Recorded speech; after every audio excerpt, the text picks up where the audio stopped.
Assalamualaikum warahmatullahi wabarakatuh. Selamat pagi Sobat Terbang, Sobat Terbaik dan Membanggakan. Selamat datang di podcast kami, podcast DP3AP2KB Kota Tangerang. Perkenalkan saya Oktaviani, saya penyuluh KB Kota Tangerang. Kali ini kita akan membahas mengenai fungsi Balai Penyuluhan KB dan tupoksi penyuluh KB. Tentunya saya tidak sendiri, saya ditemani atau kita kedatangan tamu spesial nih dari perwakilan BKKBN Provinsi Banten, Ibu Indah Susanti SEMSC. Halo Mbak Okta. Ya, terima kasih Ibu sudah hadir. Sama-sama Mbak Okta, apa kabar? Alhamdulillah sehat baik. Ya. Saya mau menyapa Sobat Terbang dulu. Silahkan. Boleh? Halo Sobat Terbang, Sobat Terbaik dan Membanggakan. Salam Sobat Bangga terbaik. Kencana dong. Oh gini dulu ya? Ya, Oke, Sobat Terbang, salam Bangga Kencana gitu ya? Oke, siap. Terima kasih Ibu. Podcast kali ini sebagai informasi, ini adalah rangkaian perdana podcast kita gitu. Jadi saya mau tahu dulu nih sebelum kita ngobrol lebih lanjut mengenai tupoksi PKB, mengenai Balai Penyuluhan KB, saya mau tahu tanggapan Ibu nih, karena kan seperti kita ketahui ya Bu, media sosial tuh berperan penting terkait penyebaran media KIE, khususnya mungkin terkait dengan program Bangga Kencana. Jadi selain kita biasanya nih paling penyuluhan offline atau enggak melalui YouTube, IG, sekarang UPTKB di bawah naungan DP3AP2KB melakukan inovasi nih, gebrakan baru, kita melakukan podcast terkait dengan program kerja DP3 khususnya, apalagi itu juga tentang program Bangga Kencana. Tanggapan Ibu bagaimana Bu terkait kegiatan ini? Ya Mbak Okta, saya senang sekali ya karena saya nih baru pertama nih diundang podcast oleh kabupaten kota khususnya UPT gitu ya. Memang biasanya kami sendiri yang menyelenggarakan podcast sebagai bentuk promosi atau diundang oleh dinas instansi lain khususnya Kominfo biasanya. Tapi kali ini saya senang nih karena sudah mulai nih teman-teman di UPT, teman-teman PKB berinisiasi ya. Jadi nggak cuman dari YouTube-nya PKB sendiri personal gitu ya, Instagram-nya, tapi juga sudah ada inovasi dan perhatian perhatian dari dinas OPDKB dalam hal ini DP3 di Kota Tangerang ya, tentang promosi program Bangga Kencana. Terima kasih loh, hebat loh di Kota Tangerang. Iya, dan penyuluh KB-nya dong pastinya. Jadi kita sebagai pionir nih berarti Kota Tangerang di Banten ya. Selain podcast perdana di Kota Tangerang, ternyata podcast perdana di Provinsi Banten. Di Provinsi Banten yang dilaksanakan oleh UPT-nya. Oke, siap. Mudah-mudahan ini menjadi suatu awal yang baik ya Bu untuk penyebarluasan program Bangga Kencana. Betul, untuk promosi ya. Iya. Betul. Ya, kita kembali ke tema ya Bu terkait dengan fungsi Balai Penyuluhan dan fungsi PKB. Tadi juga saya sudah memperkenalkan diri, saya sebagai penyuluh KB, tapi sebenarnya apa sih penyuluh KB itu gitu Bu? Itu siapa gitu? Apakah mungkin dokter kah atau bidan? Karena kita taunya tuh KB, penyuluh KB taunya alat kontrasepsi. Iya, betul. Paling taunya yang masang kontrasepsi aja gitu. Jadi sebenarnya penyuluh KB itu apa gitu? Siapa? Iya, baik, terima kasih Mbak Okta. Iya. Jadi kalau secara singkat sih ya, sebenarnya penyuluh KB atau biasanya kita kenal dengan PKB atau PLKB. Beda-beda tipis antara penyuluh KB dengan PLKB. Bedanya ada di petugas lapangannya sama penyuluhnya. Nah, penyuluh KB itu adalah seseorang atau dalam hal ini memang dia diangkat menjadi pegawai negeri sipil, ASN ya kalau saat ini ya, yang mempunyai standar dan kualifikasi, standar kompetensi dan kualifikasi. Jadi harus punya kompetensi nih ya, yang mengerjakan tugas pokoknya, tanggung jawabnya, dan diberikan hak penuh untuk menyelenggarakan mulai dari penyuluhannya, kemudian pelayanannya, kemudian penggerakannya, sampai pun nanti pengembangan program Bangga Kencana itu sendiri ya. Boleh siapapun, tidak harus bidan ya, boleh dari keilmuan manapun gitu ya, boleh untuk menjadi penyuluh KB, tapi dengan syarat ya dia PNS gitu ya. Nah, yang menjadi poin pentingnya, penyuluh KB itu adalah bukan tenaga kesehatan yang diberikan hak, diberikan wewenang untuk melakukan pelayanan KB. Jadi dia hanya penggerakan, memberikan penyuluhan, kemudian mengajak masyarakatnya ke fasilitas kesehatan untuk dilakukan pelayanan KB. Memfasilitasi. Betul, gitu ya, memfasilitasi. Kalau melakukan pelayanan ada tugasnya sendiri. ada Bu Bidan, iya, ada dokter. Jadi teman-teman penyuluh KB itu hanya ngajak aja sebenarnya, menggerakkan bagaimana masyarakat bisa ikut turut serta dalam program KB Bangga Kencana kalau kita ya. Itu jadi yang perlu digarisbawahi adalah bukan untuk melayani KB-nya gitu, karena itu sudah ada tenaga ahli sendiri. Iya, padahal gitu. Identiknya mungkin yang masang KB, penyuluh KB gitu ya, padahal ternyata hanya memfasilitasi, menggerakkan gitu ya masyarakat. Dan ternyata tadi Ibu bilang dari tidak hanya unsur kesehatan tapi juga unsur yang lain, ternyata berarti multidimensi, multisektoral gitu ya Bu, nggak hanya tadi unsur kesehatan, mungkin dokter, bidan, atau mungkin juga teman-teman PKB saya juga ada yang sosial gitu, betul. Berarti kita bisa saling sharing, saling bertukar informasi, karena mungkin yang di luar unsur kesehatan nggak tahu nih tentang KB itu apa, tentang alat kontrasepsi apa, dan begitu pula kita unsur kesehatan dari sisi penyuluhannya mungkin ya bisa belajar dari seorang guru. Ada juga ya Bu ya penyuluh KB dari sarjana pendidikan gitu ya. Ada. Yang penting adalah ya nggak jauh-jauh lah dari ilmu yang berhubungan dengan kesehatan dan ilmu yang berhubungan dengan masyarakat atau komunikasi dan lain sebagainya. Kalau misalnya sarjana ilmu nuklir, kan jauh. Itu juga jauh ya. Iya, gitu kan. Jadi masih sayang juga ilmunya kalau nanti masih sejalur lah. Iya gitu. Jadi yang terpenting mungkin poinnya ketika apapun mungkin background pendidikan kita dari penyuluh KB, ketika sudah terjun ke masyarakat, sudah terjun ke lapangan, yang penting pesan yang ingin disampaikan sampai betul. Jadi cara berkomunikasi, cara mengedukasi. Kan kita punya yang namanya KIE, komunikasi, informasi dan edukasi. Nah, itu yang harus dikuasai oleh teman-teman penyuluh KB gitu. Terima kasih Ibu. Lalu tadi dari sekian banyak tadi pendidikannya, ternyata itu juga PNS. Kalau PKB sebenarnya tugas dan perannya tuh apa? Apakah hanya penyuluhan saja kah, atau mungkin ada yang lain? Tadi kalau dititik beratkan bukan melayani tapi apa saja gitu. Iya. Jadi kalau melihat dari definisinya adalah kan penyuluh atau petugas lapangan. Betul. Ya. Jadi lebih banyak tugas dan fungsi pokoknya adalah untuk melakukan penyuluhan dan penggerakan, kemudian pembinaan, baik itu pembinaan kepada masyarakat maupun pembinaan kepada, kita punya yang namanya Kampung KB sekarang, ya, atau kelompok kegiatan. Nah, jadi pembinaan masuk ke situ. Terus kita juga mengenal yang namanya 10 langkah PLKB. Apa enggak? Sebagai penyuluh KB apa enggak? Dari mulai pendekatan tokoh formal, pemetaan, pendekatan tokoh informal, sampai nanti di akhirnya ada pencatatan dan pelaporan. Jadi banyak sebenarnya tugasnya penyuluh KB. Iya, dari 10 langkah aja itu udah banyak sekali kalau dijabarin di lapangan ya Bu, gitu ya. Makanya itu jadi tugas fungsinya adalah utamanya memang untuk penyuluhan dan penggerakan ya, tapi ada fungsi-fungsi lain yaitu pembinaan dan 10 langkah PLKB itu. Jadi kita di lapangan kan nggak bisa kerja sendiri. Betul. Kita tetap harus ada yang membantu kita di lapangan, ibu-ibu kader gitu ya.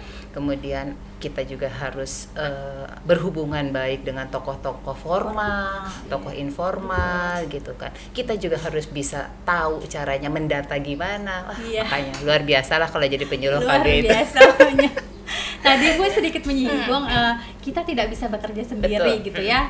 Seperti kita ketahui juga kalau untuk di Kota Tangerang penyuluh KB itu ada 13 orang. 13. Kita punya 13 kecamatan, yang artinya satu orang PKB itu membawahi dengan satu kecamatan gitu ya. Kita sadari sih untuk seluas Kota Tangerang membina satu kecamatan memang nggak mudah gitu ya. Kita mencoba bersinergi dengan mitra kerja, kita ada kader, kita berusaha membangun jaringan, tapi sebenarnya idealnya gitu Bu, berapa sih jumlah PKB seharusnya di kabupaten atau kota itu seharusnya berapa? Jumlah PKB ideal kalau dulu ya, kalau dulu memang tertera di aturan gitu. Idealnya adalah satu PKB membawahi satu desa atau kelurahan. Idealnya dulu. Tapi seiring berjalannya waktu, ya mungkin dirasa juga SDM-nya berkurang gitu ya. Yang PNS penerimaan PNS juga tidak sebanyak yang kita harapkan, yang kita inginkan.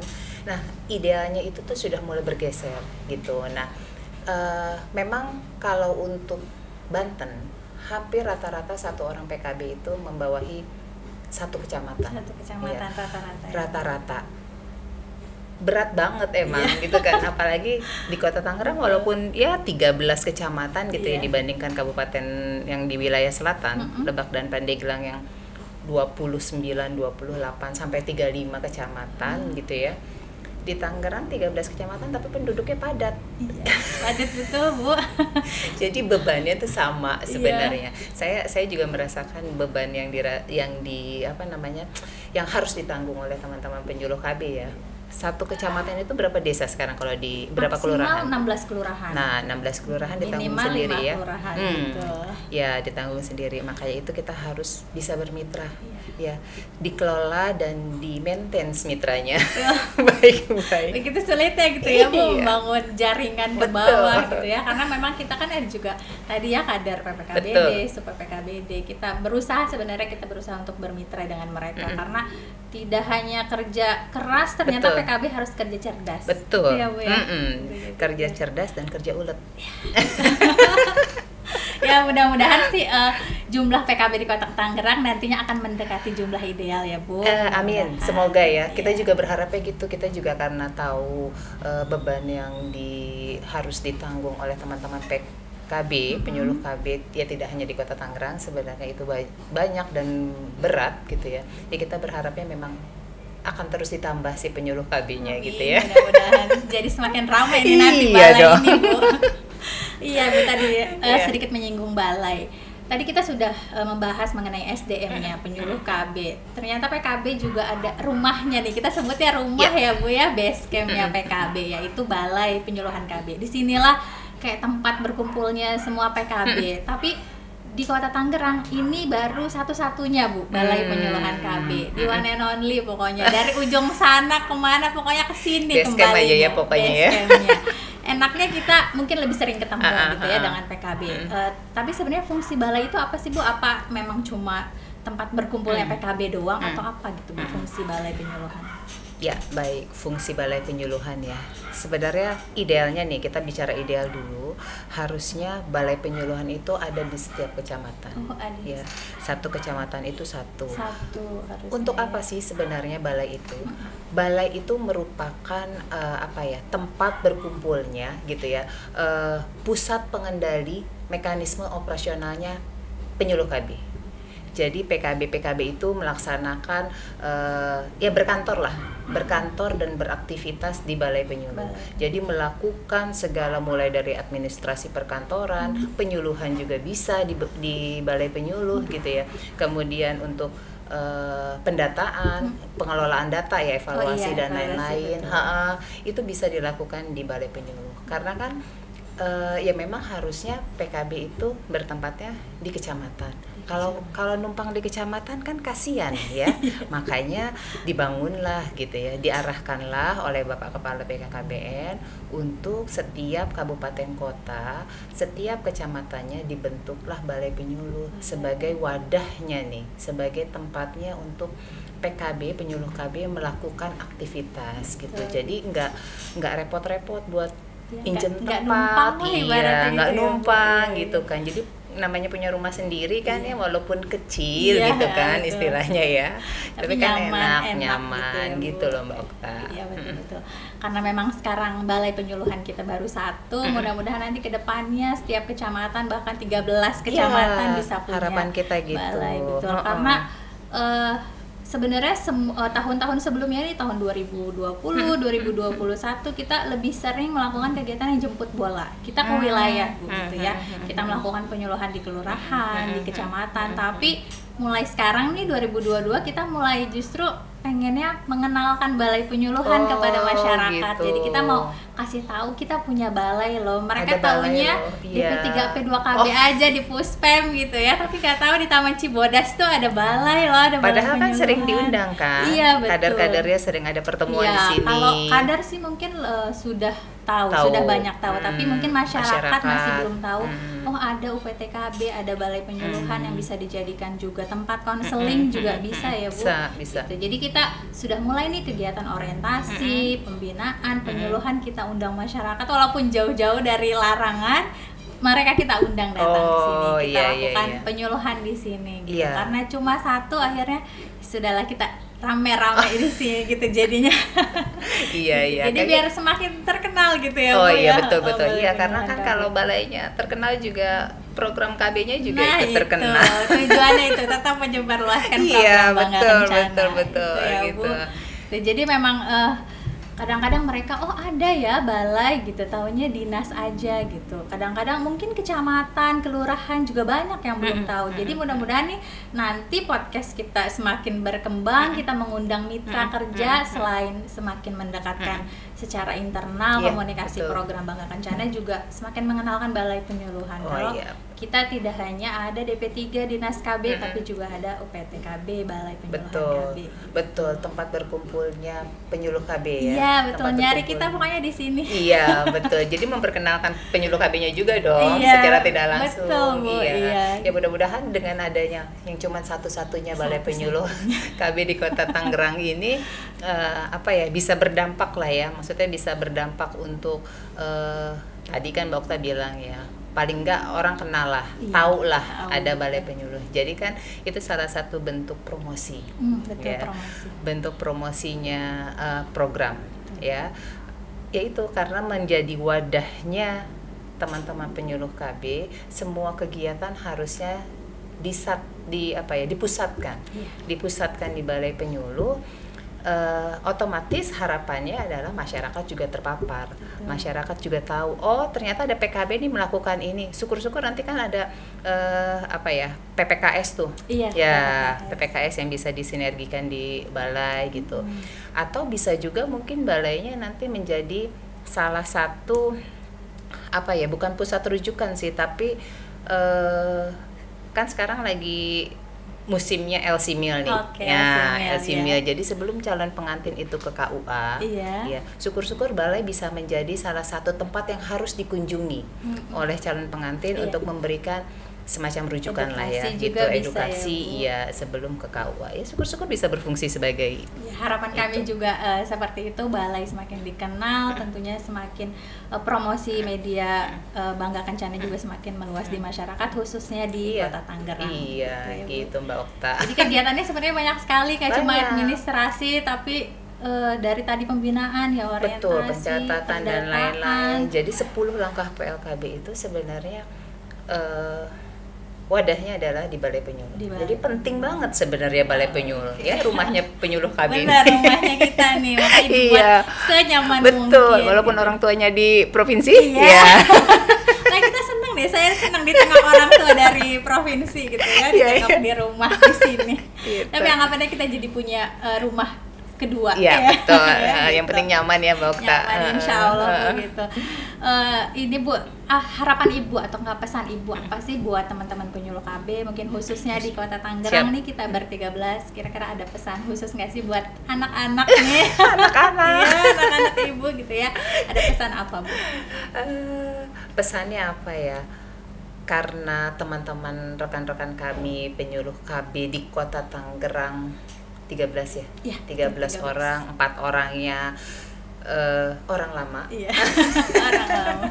Ada orang lama. Jadi pesan saya sih mewakili dari pimpinan ya, tetap jaga kekompakan, tetap semangat, dan tetap bisa menjalankan program Bangga Kencana agar lebih maju, khususnya di Kota Tangerang. Ya, saya yakin di tengah kesulitan dan banyaknya yang harus dikerjakan oleh teman-teman penyuluh KB gitu ya. Satu hari itu bisa ke beberapa tempat, saya tahu itu gitu ya. Tapi mudah-mudahan tidak mengurangi semangatnya teman-teman nih. Tidak mengurangi semangatnya teman-teman untuk tetap melaksanakan tugasnya sebagai penyuluh KB, dan yang terpenting adalah jaga hubungan baik dengan Bapak Ibu OPD KB-nya. Jaga hubungan baik dengan mitranya di sini, dan kompak selalu sesama teman penyuluh KB ya. Mudah-mudahan nih teman-teman ber-13 dengar juga nih podcast ini, jadi bisa dengerin, oh ada pesan dari ibunya nih.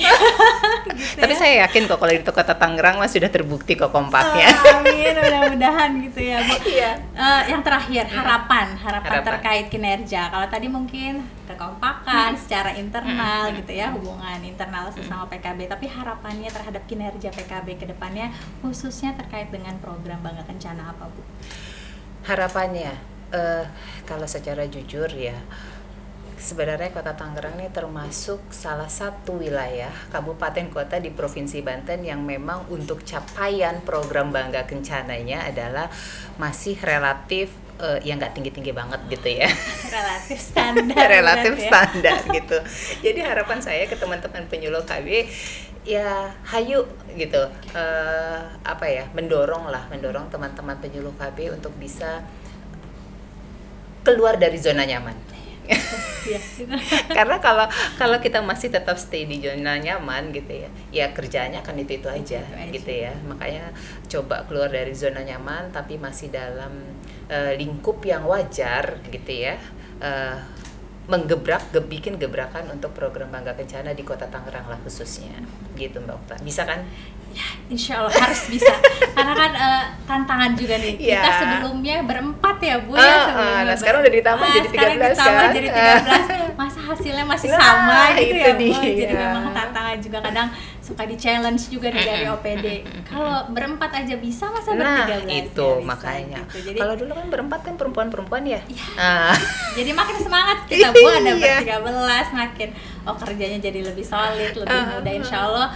Dengan adanya kita ber-13 PKB di Kota Tangerang semakin meningkatkan hasil capaian. Iya, amin. Harapan kami juga begitu ya. Karena walaupun Kota Tangerang relatif jumlah kecamatannya sedikit, wilayahnya tidak begitu luas, tapi jumlah penduduknya termasuk yang padat, ya. Jadi amat capaian Kota Tangerang tuh amat sangat berpengaruh ke capaiannya Provinsi Banten. Iya. Gitu Mbak Okta. Ya, mudah-mudahan kita bisa membantu meningkatkan hasil capaian khususnya di Provinsi Banten ya Bu ya gitu. Mungkin ada closing statement dari Ibu. Closing statement, saya mau pantun aja boleh? Boleh, silakan. Saya mau pantun aja lah. Oke. Siang-siang ke Tangerang beli cabe. Cakep. Jangan lupa sekalian beli bawang. Cakep. Tetap semangat rekan-rekan penyuluh KB, sukseskan program Bangga Kencana di Kota Tangerang. Salam Bangga Kencana dong. Berencana itu keren. Terima kasih Ibu sudah hadir podcast kita. Terima kasih Mbak Okta. Demikianlah podcast hari ini mengenai fungsi Balai Penyuluhan KB dan tupoksi penyuluh KB. Saksikan podcast selanjutnya dan jangan lupa follow terus IG DP3AP2KB dan UPT KB Kota Tangerang. Kita sama-sama ya Bu, salam DP3 dan salam BKKBN. Oke, siap. Salam DP3AP2KB terbang. Salam BKKBN. Berencana itu keren. Sampai jumpa. Wassalamualaikum warahmatullahi wabarakatuh. Waalaikumsalam. Terima kasih Mbak Okta.